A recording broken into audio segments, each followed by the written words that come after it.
right, people. With each passing year, it is becoming abundantly clear that multiculturalism does not necessarily work all the time, if ever. Especially when you bring in people from lesser advanced civilizations into your more advanced civilization, then it almost always never works. So, Japan, which we all know is a very disciplined, clean, prosperous, doesn't mean it doesn't have its own issues. It does have its own issues. Birth rates are plummeting, just like most other developed countries. They have a high suicide rate, a lot of work stress, anime, porn. They've got their own fair share of problems, which I always say that those are indigenous problems and only indigenous people can come up with solutions. If they could lower age-old problems like rape and murder and violence, then surely they can work out a solution for more modern problems like overworking, less human coupling, and falling birth rates. They can work it out. Or they can shrink in the process and then they will bounce back again, because cultures, as we have found out, change over time. Japanese culture of the 50s and the 60s, when their population was booming, is no longer like that anymore. It's the same in the West. But when our birth rates fall to critically low levels, then I'm sure people will start doing something about it. But the Western idea of bringing in people from third world cultures to plug the holes in our population growth is almost certainly not working. Look what's happening to Belgium, France, London. That wasn't happening to Japan until very recently. So after COVID, Japan actually flirted with the idea of bringing in people from, I'm sorry to say, less advanced cultures. So this is the result. The new Japanese prime minister, she is saying, we need to reverse this. But have a look at this. The doctors and engineers have arrived in Tokyo as well. Have a look. You'll never see that happening in Japan with the native Japanese people. Jesus ain't gonna do nothing. Always. Oh, what's going on there? Bro, boom, boom. Yeah, come on. Here we go. Boom, boom. No, Ryu from Street Fighter. Yeah, you trying to... This is obviously a Western tourist who's filming it.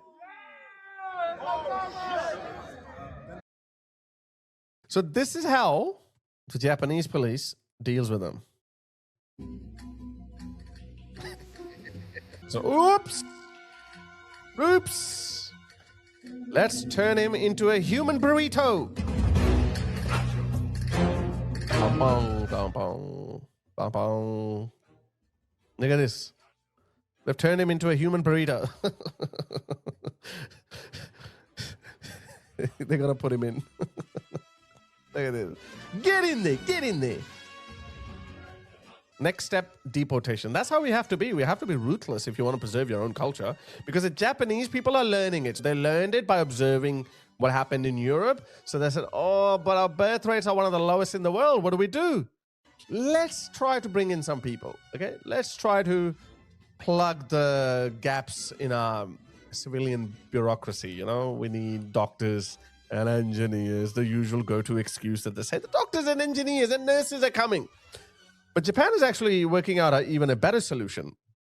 As you guys know, Japan is one of the most roboticized society in the world. Not one of the most, I think it is the most roboticized society in the world, because they know that we don't have human labor. We're going to keep losing these people.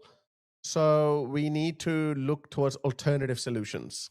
How about have human robots? So they've got robots everywhere, apparently. And there's no other place where we need robots more than the age.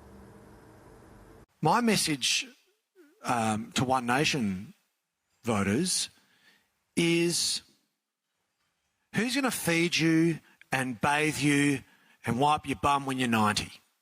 And again, not saying that most people are not doing their jobs. Most people are probably doing their jobs properly. But again, when you zoom out a little bit, what would be better for your aged parents? Importing people from other cultures, even from your native culture. It is likely that people may abuse them. So why not automate that process? Because a robot is not going to turn abusive unless obviously the Skynet wakes up, in which case we're all screwed then. But until that happens, a robot is not going to get frustrated. A robot is not going to get angry. He's not going to say, hey, this is the 5th time I'm changing your diaper. So it's not going to happen. So that's why Japan is well aware of that. And they have been making enormous strides in the field of robotics. And I think that's what we need to do. And also in 3 or 4 years, we're not going to need that many people, okay? Blue collar jobs are going to last for about 5 or 6 years.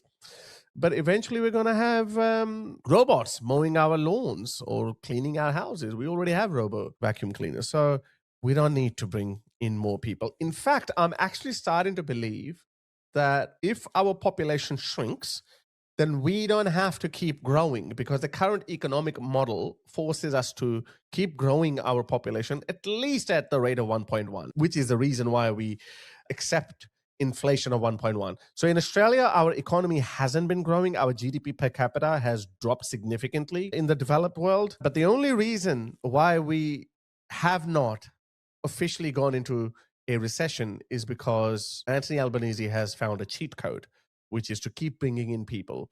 That's the reason why he doesn't want to cut down immigration. But my argument is, in the world of robots, we don't need more freeloaders. We don't need people from third world cultures to bring in their culture and contaminate the native Australian culture.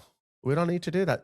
Learn from Japan. Japan is still saying no to mass migration. I think there were some protests recently where they were saying no mosques in Japan. That's how we need to be, guys. If you want to preserve something that is worth preserving, i.e. Australian society, then we have to fight for it.